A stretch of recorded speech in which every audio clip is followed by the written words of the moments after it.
before Hillary got that traveling job, she was your senator.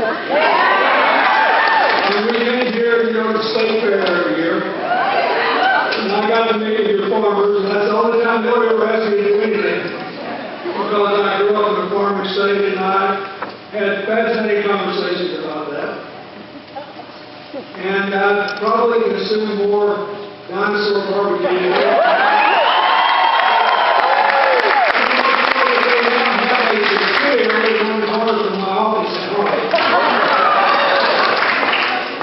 So, Mayor Minor, thank you for welcoming me back to one of my favorite places in the world. I also want to tell you that there's another one of your native sons you know that I'm very close to, and you should be very proud of Terry McCall.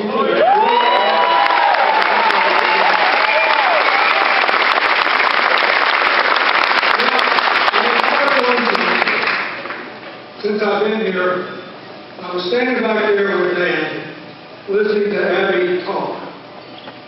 And I said, Dan, she's really good. And he said, yeah, you know, she's a lot younger than I am, and she just got it. I think a good mark of any successful public official is that he'll marry.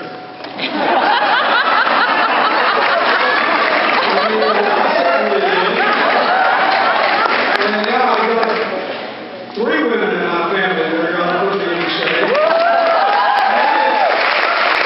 Let me just tell you all, for 4 priceless years, for the first time since our daughter was born, the men and women were equally balanced. And then our granddaughter entered the world, and actually one of my Republican friends, the second President Bush, said the most important thing you have to remember is that once you get a grandchild, you are the lowest person in the family. Now look, I just had a grandchild, and I just went to my 50th high school reunion. I'm not mad at anybody. I mean, lost as a duck in a hailstorm in this election. All these negative ads, you know, it's hard to keep up with the players. But here's what I want to tell you. Most important thing is that you vote, and the only way you can get other people to vote is if they understand what this election is about and what the stakes are. And I was thinking, I was joking with a bunch of my high school classmates. I think every one of my high school reunions but one. Once I sent our troops into harm's way to protect Kosovo and keep it from becoming a place of ethnic cleansing, and I thought it was inappropriate to go. Otherwise, I'd go. And I followed the trajectory of my friends' lives. We were sitting around talking at my reunion, and I said, you know that people have been trying to sell us stuff for 60 years. And they were laughing and said, what do you mean? I said, we started watching television, both of us at the TV, 8 or 10 years old. I said, that's what all those advertisements are. They're trying to sell us. And now that I'm out of the White House and I answer my own phone, I get these kind of automated calls and they're trying to sell me stuff. And every now and then somebody will come to the door and knock on the door and they'll try to sell me something. Here's what I've learned. Whenever someone who's trying to sell me something tries to get me to stop thinking, they do not have my best interest. Whenever somebody who's trying to sell me something invites me to have a conversation with them and gives me the freedom to disagree, I'm more likely to agree. And you consider this massive national effort by the other party to defeat our members of Congress, our senators, our government. If they really trusted us, they would say, okay, I'm not against him. He's for the minimum wage increase, and I'm against it. And here's why. He's for lowering college loan interest rates and making it easier to repay, and I think we ought to raise the rates. And here's why.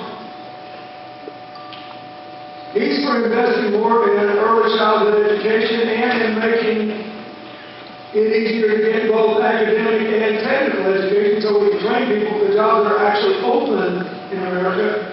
And I think we'd be better off giving tax cuts to higher income people, and here's why. Now you know why you don't see any of those ads, don't you? So they couldn't win those arguments. So in the places where the president's approval rating is low, they just run against him. I was in Kentucky the other night, and they spent $50 million on Lady Beth against our candidate for the Senate. And she said it actually spent $50 million trying to put the president's name on the ballot. But when you get in that voting place, I'll still be standing. And what we need to be doing is what is right for our people and what is right for the country. What we need to do is to remember that being a member of the House of Representatives is a job. And the job is to vote and work to rebuild this economy in a way that it grows the middle class, gives working people a chance to improve their incomes, gives poor people a chance to work their way into it. That works better than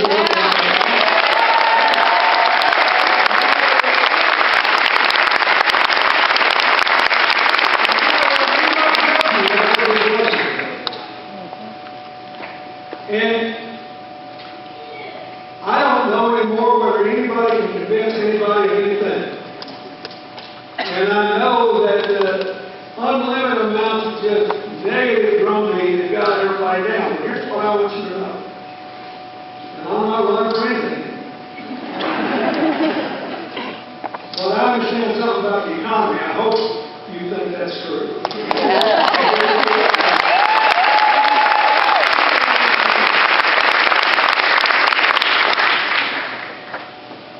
And this is how you ought to make your decision.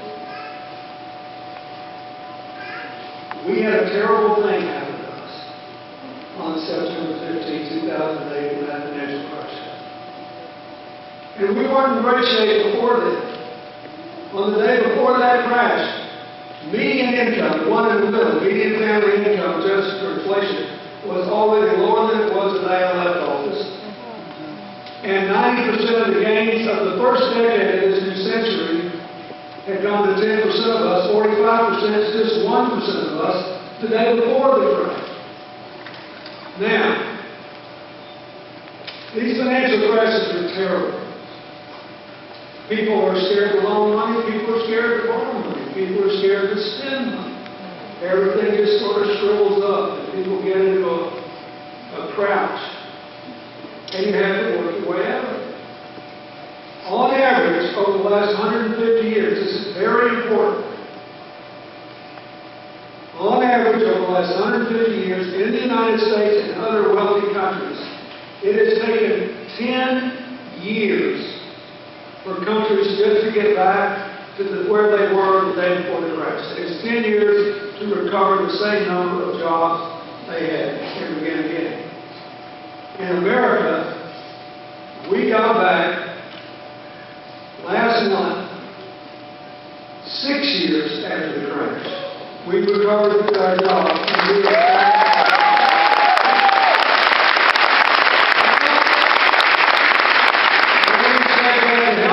Because there's a reason. Nobody feels it yet because almost all the gains have gone to the people at the very top of the totem pole, and wages are still flat, and labor participation is still too low. That is, unemployment rate's down, but a lot of it is people who went looking for jobs. So I don't pretend there are no challenges, but what I want to say is we're finally in a position when we don't have to worry about digging out of the hole. We're lying exhausted on the ground. But now we get to plot the future. And all the young people here need to listen to me about that. Now we get to plot the future. The real issue in this election is how are we going to go into the future? Are we going to go back to trickle-down economics? No. Is it okay with us? No. If all the gains go to people at the very top? No. Are we going to continue to live with the illusion that if you give people who already have money even more tax cuts, somehow it will miraculously create more jobs? No. We're going to do what has always worked, which is to build America from the middle out, give working people a chance to improve their incomes, create more jobs, and give poor people an honorable way.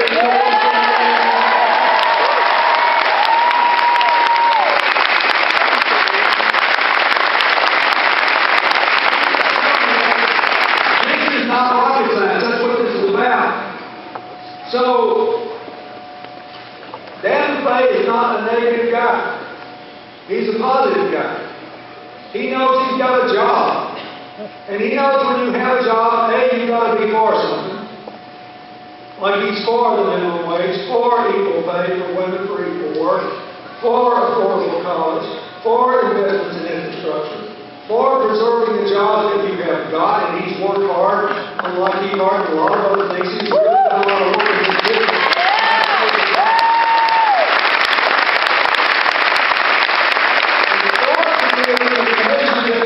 Invest more and create more jobs. And that's the job. That's what this whole deal is about. And it really matters. And the only problem he's got is that all over America, a different electorate shows up in presidential years and non-presidential. In presidential years, the people that show up to vote, in spite of our friends' best efforts to make it harder for the young, the immigrants, the elderly, infirm, and others to vote in many states, we pretty much look like America. And we behave like Americans. We vote to go forward together. In the off-year election, when a lot of our people have a hard time getting their kids to daycare before they go to an early job and doing a lot of other things, the vote goes down, and most of the people that stop voting are our people.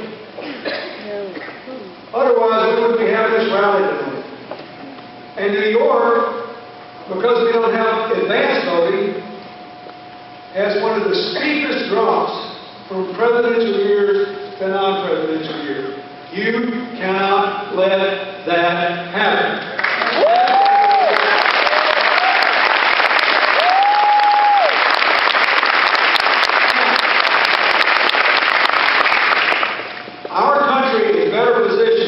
Other big country in the world to make the most of everybody's company.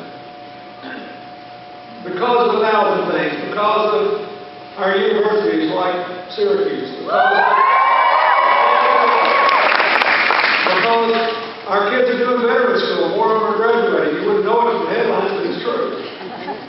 Graduation rates going up. Because we are learning again that about 40 years ago we started making a mistake to totally divide academic education from technical education, and we got to put it back together again so people actually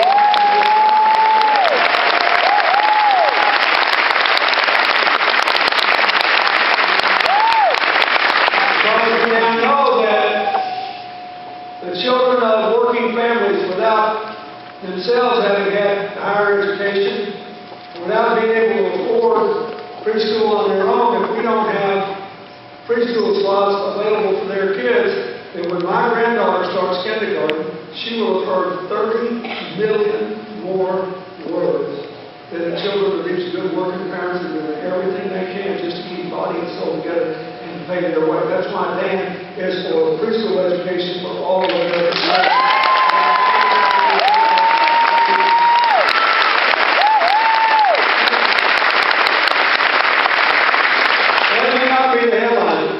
Should we talk about Ebola? Yes. Should we talk about ISIS? Yes. But anybody tries to get you all stirred up and scared, do we need to take ISIS seriously? Absolutely. Can we defeat them? Absolutely. Will there be a limit to the number of young people who think it's a real cool idea to blow their whole lives by blowing themselves up? Yes, there will be. We have to make America work. If America works, we'll be a good model for the rest of the world.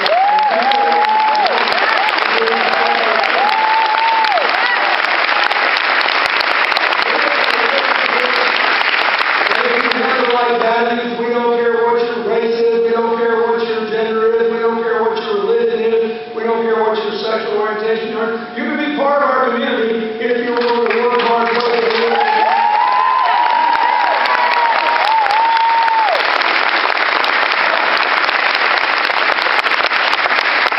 We cannot do it if we do not learn to show up when there's not a presidential election on the ballot. And it's very interesting in Georgia, state that's been voted Trinity Republican. Our candidate, the United United States Senate yesterday, the last poll I saw, was a heavily opposed one. An increasing number of African Americans who could see that there was a great effort to keep them from voting decided they wanted to go to work.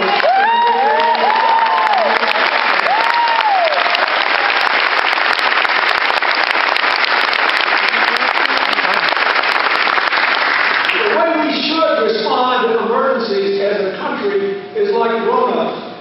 We should wait more than 15 minutes to start throwing blame around and settle down and figure out what we're going to do to deal with it. Right. I was proud of our governor and the mayor of New York City for the way they handled the doctor who risked his life in game trying to help them.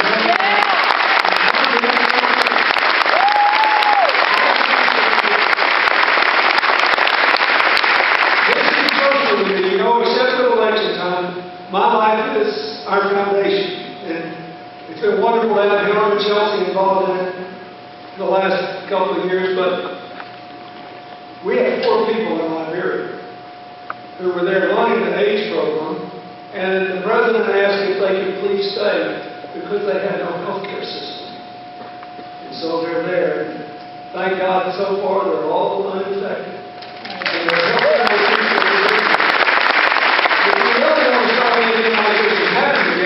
We got to help those countries that have honest governments with limited resources to build healthcare systems. Yeah. Nigeria, with all their problems with Boko Haram and all that, they had an Ebola case.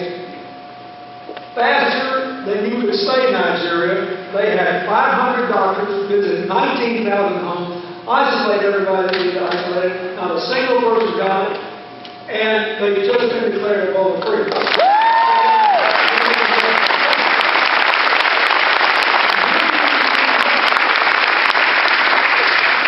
But that didn't make a 10-second ad, and I didn't hurt Dan talking about it. And you're right, but I'm just telling you, what makes a country work is what makes your family work. What makes your workplace work, if you like it. What makes your house of worship work. What makes your union work. What makes anything work. When people work together and are honest about their differences and debate with the purpose of getting a decision and doing something, good things happen.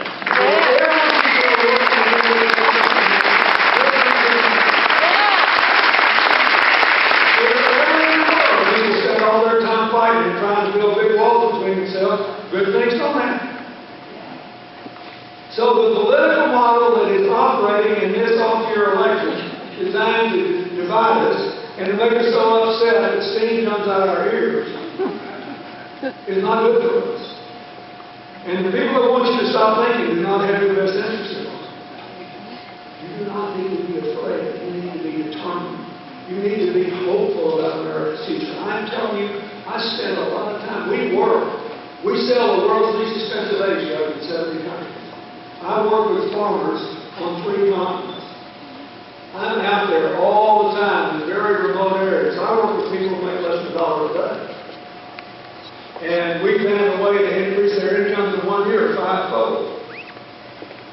And then people have something to look forward to when they get up in the morning. They're not mad if somebody else is richer than they are. They're happy that their kids have a chance to do better than they do. That they got a chance to send their kids to school. That they can make a big difference.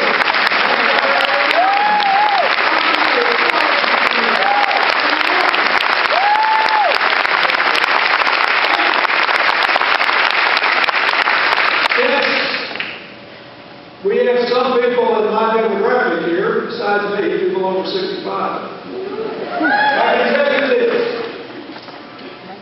this health care bill has had some problems, but it's done way more good than harm.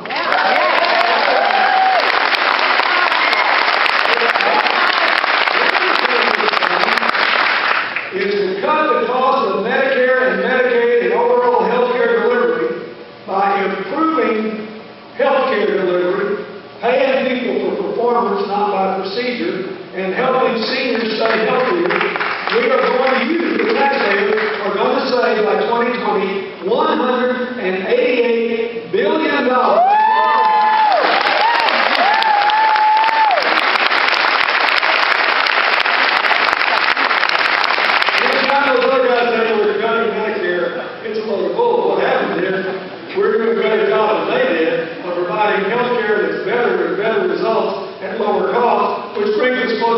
competitors and frees up money to make sure we don't have to raise the retirement age on Social Security. We don't have to cut people on Medicare.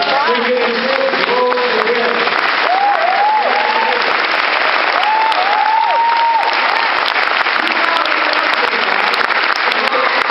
Every day, look, he practically shakes when he talks about you. I mean, his whole body, every fiber of his being, all in his food, moves up.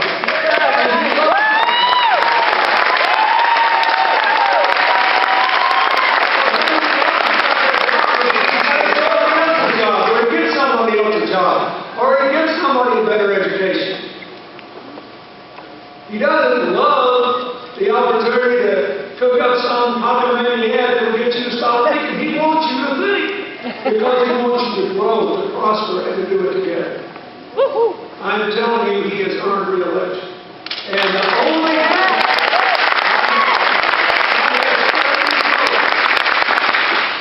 this would not be a close race if the same people who voted for president 2 years ago voted for Congress 10 days from now.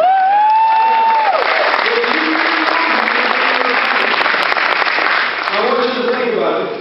Every single one of you, between now and Election Day, will pass 100 people you know. Whether you know them well or you know them casually. And a bunch of them will not vote unless you personally ask them and tell them a little bit about what we talked about. You know that's true. Yeah. So, it's campaign needs volunteers. If you've got time to do organized calling or knocking on doors, I would be grateful. But even if you don't, you're going to be wandering around. You're going to drive to work, you're going to stop and get gas, you're going to go to the grocery store and buy food. You go to the salon, the barber shop, you do something, and you're going to see these people. And I am pleading with you. Look how many people are in this room. If everybody in this room, just in this room, ask everybody you come in contact with or talk on the phone to, don't forget that an election. Don't forget it's important. Don't forget that Congress will matter. We are coming back economically. The issue is, are we going to come back with more jobs and higher incomes and more opportunity for our young people? Or are we going to come back and show all that statistical growth and those of us at the top of the totem pole get all the benefits? That's really what the election is about. Don't be confused. Everything else is background music. The election is